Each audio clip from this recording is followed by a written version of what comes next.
Hey, what's up DIYers, Mike Borders with the Mike Borders channel. Thank you for watching. Hey, we're talking jet skis today, and in today's video, the proper and safe way on how to reinstall your 951 DI or direct injection engine inside your jet ski.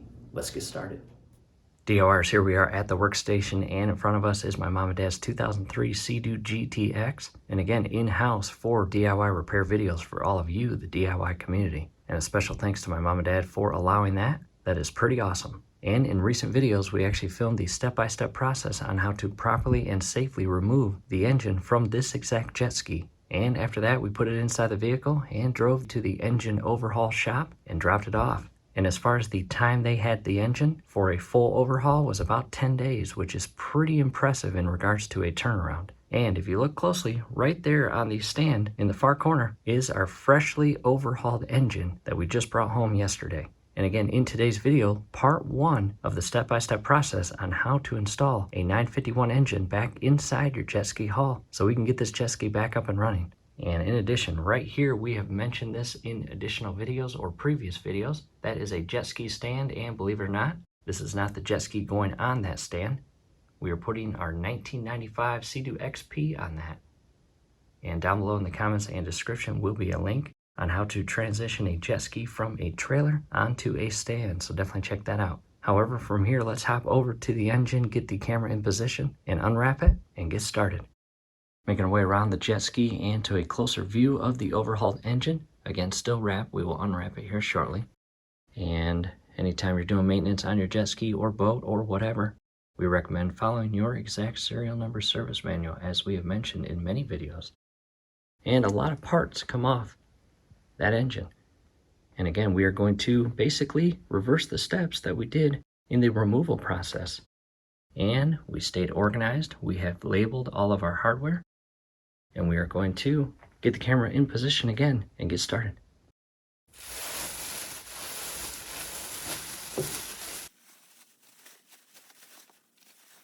In DIY's first glance, it is a lot cleaner than it was prior to going into the engine overhaul shop. And again, we had the engine configured exactly how they wanted it. And in return, after they completed the full overhaul, they put everything back together and configured the engine the exact same way I brought it in. In other words, the flywheel was still installed, the Bendix, the oil pump, the oil lines, the hose here, the throttle body adapters, and the PTO. However, in your case, if you are going to a different overhaul shop or you are going the SBT route, you may have to configure the engine differently than we did in this video. However, again, engine is fully overhauled with all new parts and a couple additional new parts that we have. We've got a brand new hose, we've got a brand new internal Bendix, and up here is your oil pump, and this little spring-loaded tab here or mount is where your throttle cable secures into. And again, your throttle body adapters and your exhaust manifold.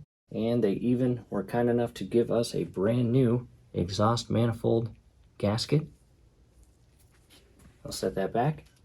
And they even gave us brand new spark plugs, which we didn't need, but they came with the overhaul, so why not keep them? In addition, this oil line right here, we had every intention in having that replaced. However, a day and a half after we dropped the engine off at the shop, they did call me and mention that that one little hose was going to cost $80. And on top of that, it would take a week to get to them. So in the brief conversation I had with them on the phone, they explained that the hose was in perfect condition moving forward, even though it's 20 years old. And with that info, I made the decision to just keep it. So again, this is the original oil hose or line that was connected to the engine in that exact spot, which is the very bottom portion of the oil pump when the jet ski came out of the manufacturer and into its 20-year service with us. However, feeding off the top portion of the oil pump, we have several oil lines, and those are brand new. And I'll pick the camera up and show you a close-up view.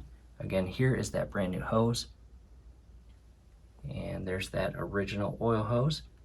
And here's the oil pump and brand new oil lines that feed to the back side, to their respective fittings.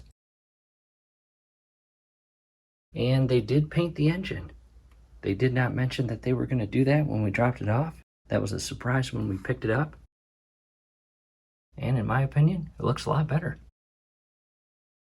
In addition, we got brand new reeds inside here.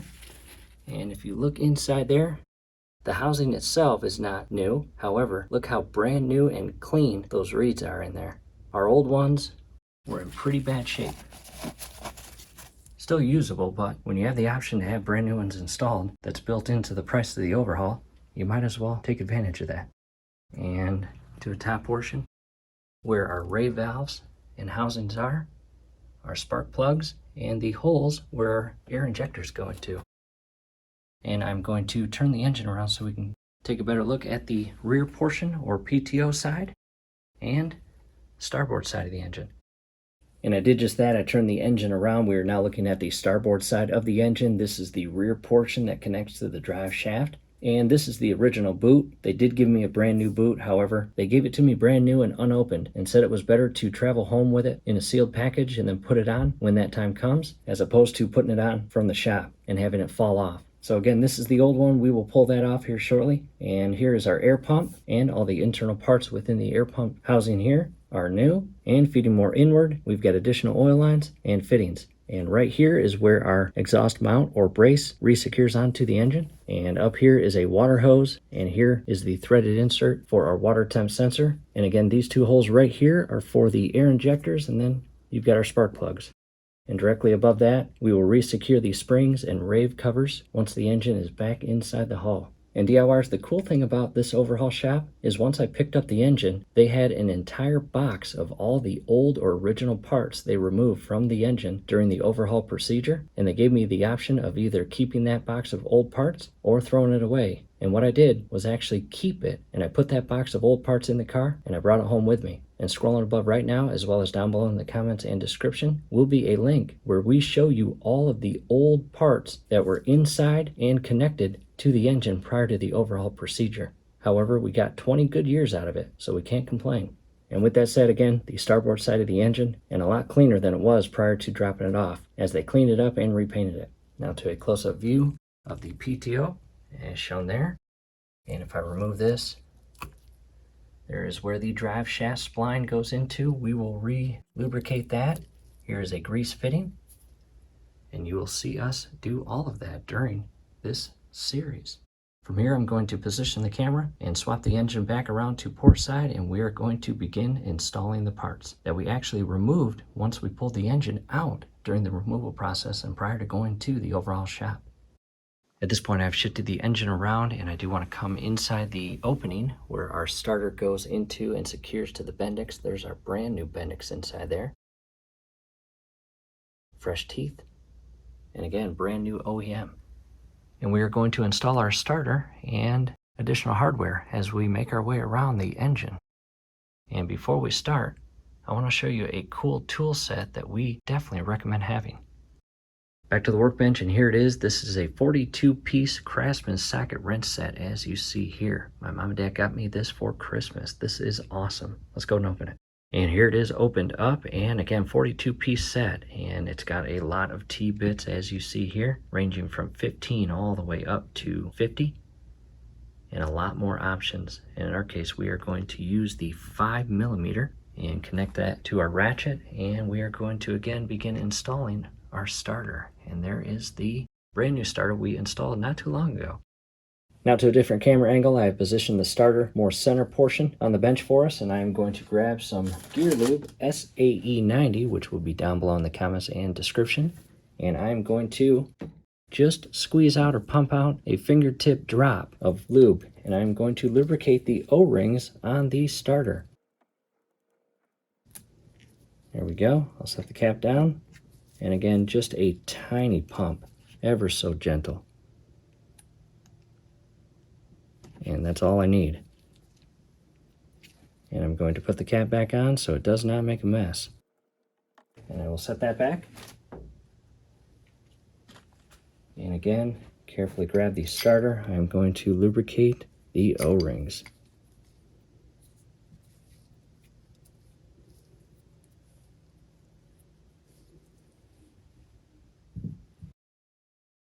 We are now back to the engine, and again, we are looking at the port side of the engine. This is the aft portion where the drive shaft secures into, and the front portion up here, and the hole that the starter will slide into.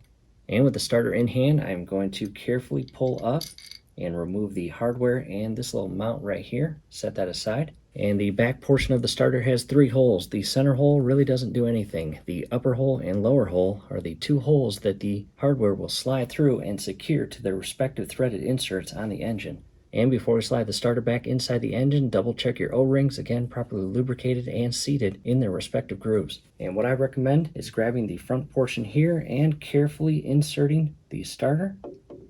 And it's not going to be the easiest thing in the world to do. You need to give it some friendly pressure, as shown here, and slide it in just like that. And as far as these holes, both upper and lower, you may need to slightly pull the starter back out to align those holes. The last thing you want to do is cross thread those bolts inside those threaded inserts. That would not be good. And again, grabbing this part here, or the rear brace or mount, I'm going to remove both hardware. And the bolts themselves are about 1.5 inches long, and each bolt has 2 washers. Do not lose those. And taking a very good look at the internal portions of the holes on the starter and how they align with the threaded portion of the engine, we can see that the starter itself is pushed too far forward. We are going to ever so carefully shift it out, as shown right there. You can see just a little movement. See that? That's in, and I'm going to shift it back out. Right about there. Look back inside to your holes and ensure you are lined up. And I might need to come out just a little bit more.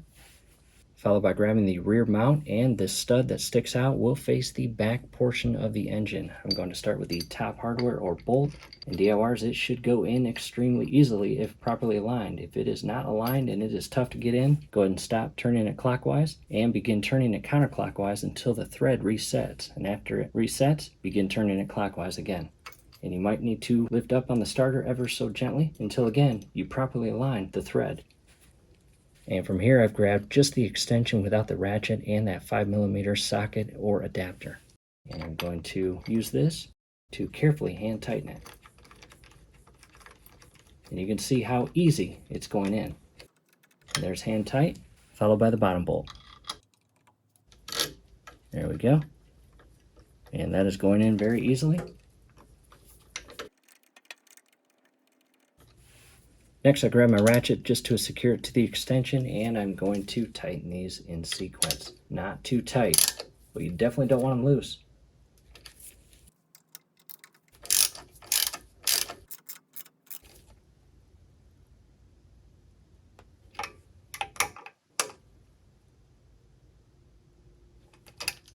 At this point, the starter is properly secured to the engine, and we will wait until the engine is lowered inside the hull to resecure both the red positive cable and black negative cable, as well as the ground wire that secures right here. However, since we're here, we are going to grab the hardware for both the negative cable and the ground. And again, we organized and labeled each of our hardware. Back to the workbench and to our organized or labeled hardware. And we've got our exhaust manifold nut, our knock sensor bolt, our negative starter cable to engine block bolt, and our starter ground wire to engine block bolt. And we will grab those two and secure them. Back to the engine, I've grabbed the smaller of the two, and again, this is for the ground wire, and that will be secured into the threaded insert just to the right of our aft throttle body adapter. And just like every other bolt or hardware, do not cross thread this. And the bolt itself has a washer, and we're just going to hand tighten this. After you secure that, we will grab our larger bolt, which will be screwed into the threaded insert on this larger opening here just aft of the starter. And this bolt also has one washer. This is a thick washer. And we will remove this bolt when it comes time to secure the black negative cable once the engine is back inside the hull. And that's basically hand tight, and that's all you need to do. In DIYers, at this point, we're basically done installing things to the port side of the engine. However, since we're on the side, I do want to go down below the engine and show you two fittings that will come into play when the engine is lowered back inside the hull. And grabbing the camera and coming down here, and here is a water line fitting. And right down there, if you remember correctly, I will scroll in. During the removal process, we did not actually remove the line that connected and secured to that fitting. However, when we pulled the engine up out of the hull and set it on this actual plywood platform, that line was still connected and secured with an Oerlikon clamp. So we carefully removed that. What we will do is, before we actually lower the engine inside the hull, we are going to grab that line and secure it with a clamp. However, from here, I'm going to turn the engine starboard side so we can continue installing additional hardware. We are now looking at starboard side of the engine, and right here are 2 threaded holes, and that is where our exhaust brace will secure into and feeding upstream. All the way up here, I'm going to remove this little gasket, set that aside. We have our threaded insert for the knock sensor, and we will start down below with the exhaust brace or mount. Back to the workbench and to our exhaust mount or brace, I'm going to carefully remove our little dolphin, and the hardware itself calls for Loctite 243. Per our exact serial number service manual, not Loctite 518, not Loctite 271, not Loctite 680, but again Loctite 243, and it's blue. And we will apply that to the thread prior to securing this mount or brace inside the engine. To a different camera angle, and again Loctite 243, you will see that this is blue when I apply it to the threaded studs, as it was back 20 years ago when it was being put together at the assembly line or manufacturing plant. And as far as the mount, ours has a unique shape to it. And what I mean by that is this section or slant goes all the way to the tip portion here, and this side does not. It basically stops just shy, maybe a half an inch. And when it comes time to secure this brace or mount to the engine, the portion that goes all the way down to the end will be on the bottom. And again, Loctite 243. Do not get messy with this. There is no need to overdo it. All I'm going to do is carefully run a small little line down each side, and that's it.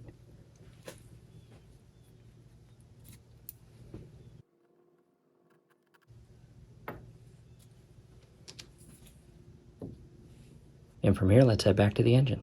Back to the engine, and again looking at starboard side, and just below the water hose fitting and the water temp sensor threaded insert, you will find both of the threaded inserts that this exhaust brace will secure onto. And again, make sure if yours is like ours, the portion that comes all the way to the end here is on the bottom.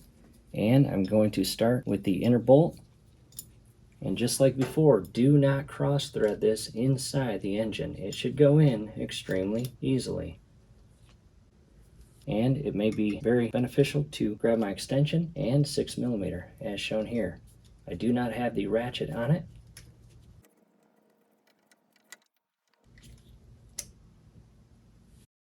Followed by the bottom bolt.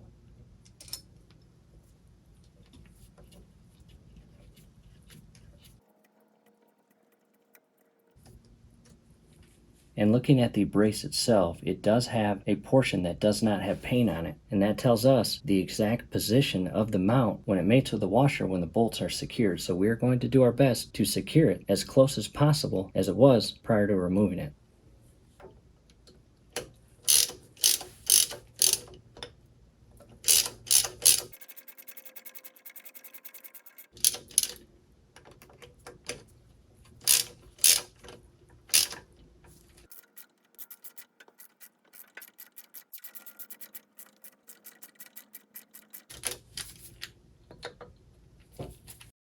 And again, I'm just going to push the mount up and position it in a way where the washers will secure and mate directly in position with the unpainted portion.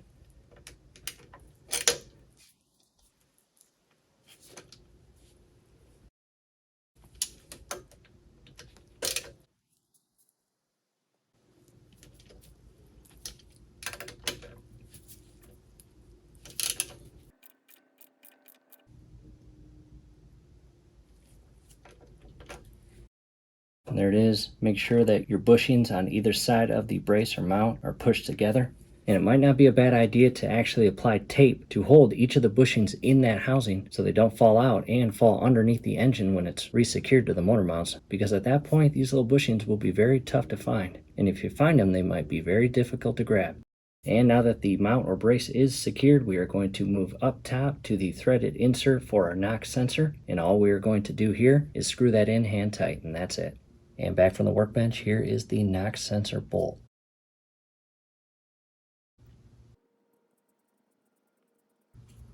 Next, we are going to clean out the inserts where our air injectors go.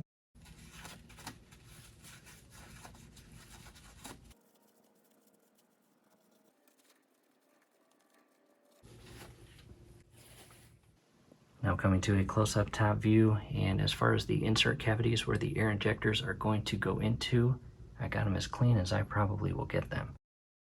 And there is the knock sensor bolt. And down below to the exhaust brace or mount.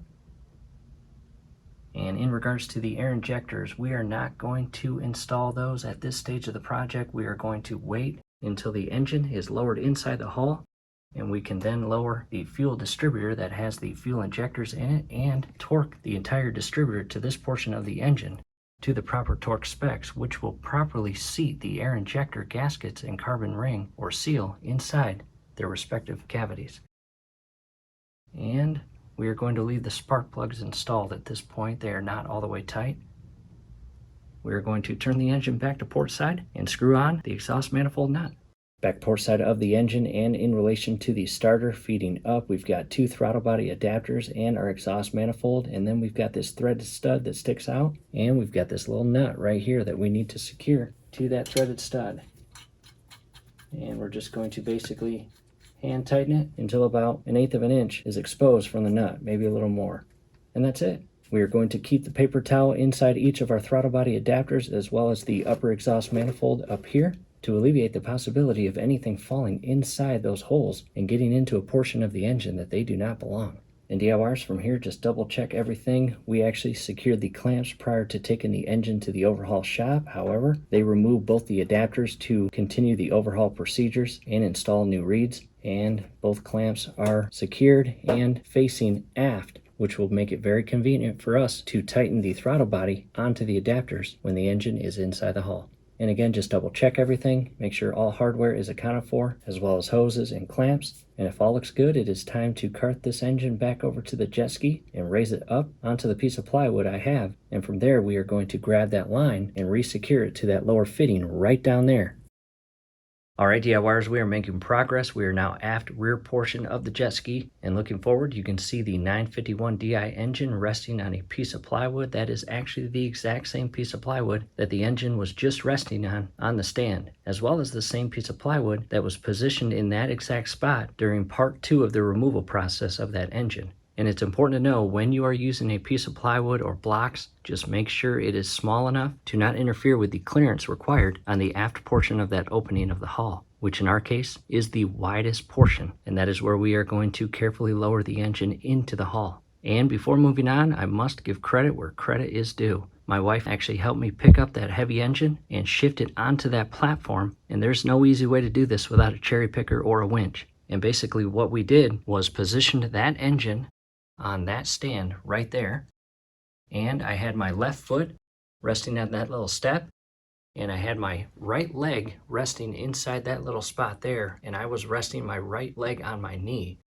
And she basically grabbed the back portion of the jet ski engine by grabbing the metal frame around the PTO, and I grabbed the front portion of the engine, and we carefully shifted it up, and we put a towel right there to alleviate any scratches. However, we cleared that with no issues, which was nice. And we carefully rested it on that piece of plywood. So again, I wanted to show you that. And from here, if you remember in part 2, we pulled the engine and we still had one line connected, which we color coded with green electrical tape. And once we got the engine up on that piece of plywood platform, we went inside the hull and grabbed the line that has that green tape on it and fed it out and under the engine and to its proper fitting, and we secured it with a brand new Oerdeker clamp. We'll show you that now. However, before we show you that, we transitioned to, yes, believe it or not, garden gloves, where we had a lot of grip when carrying that engine. Coming inside the hull, there is that little line. We will remove that tape here shortly, and we will go to the opposite side. And down and under, as you can see, right there, there is the line that feeds into the fitting, and we use the required tool to crimp that brand new Oerdeker clamp onto the fitting. And it's important not to over tighten it, but you definitely want it snug. And DIYers, down below in the comment section as well as the description section will be several links on where to purchase brand new Oerdeker clamps, as well as purchase the tool used to compress those clamps when it comes that time. And taking a step back, and I think it's time to grab the engine and lower it inside the hull. Again, the aft portion of the hull is the widest. And what we'll do is go inside the hull and position everything. We will remove that paper towel and make sure everything is properly positioned before we lower that engine inside the hull. However, first coming starboard portion of the engine, we did apply tape to hold those bushings inside that exhaust brace or mount as shown there. And we are going to carefully remove this little green tape here. And again, just go inside the hull and verify everything is properly positioned. We are going to remove that paper towel. The last thing you want to do is damage anything as you lower the engine into the hull. The engine is heavy, and when it ends up laying on something it is not supposed to, the weight of the engine could actually damage it. So again, just be mindful and be precise and patient as you lower that engine in place.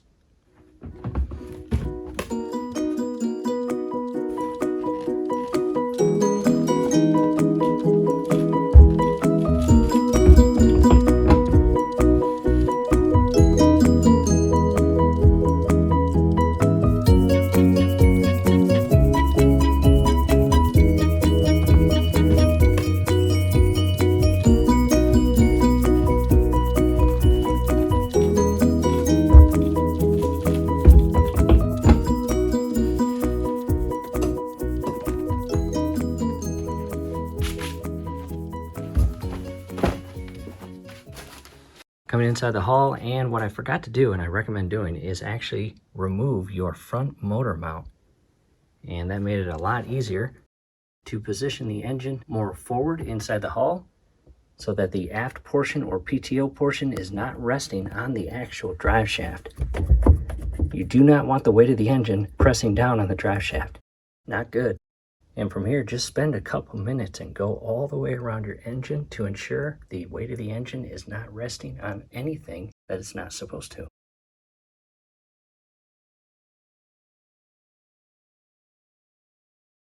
And taking a big step back, and we did just that. We spent a couple minutes and we grabbed every hose that will connect to the engine, every electrical connection and wiring, and we ensure that it is not pinched or stuck underneath the engine. And at that point, we feel confident moving forward. However, this is where we are going to wrap up part 1 DIYers. So we hope you're still with us and we hope this helps. Scrolling above right now, as well as down below in the comments and description, will be a link to part 2. And we will pick up right where we left off. From here, do us a favor, below the video, you will see that thumbs up icon. Click on that, like the video, subscribe to the channel. Definitely ring your YouTube bell. That would be very helpful to us. We'd really appreciate it. Thanks again for watching. And we've got a lot more work to do. Hope you join us at part 2. And another step back, we just positioned the seats and we are going to keep the seats on until part 2. Again, we hope to see you there.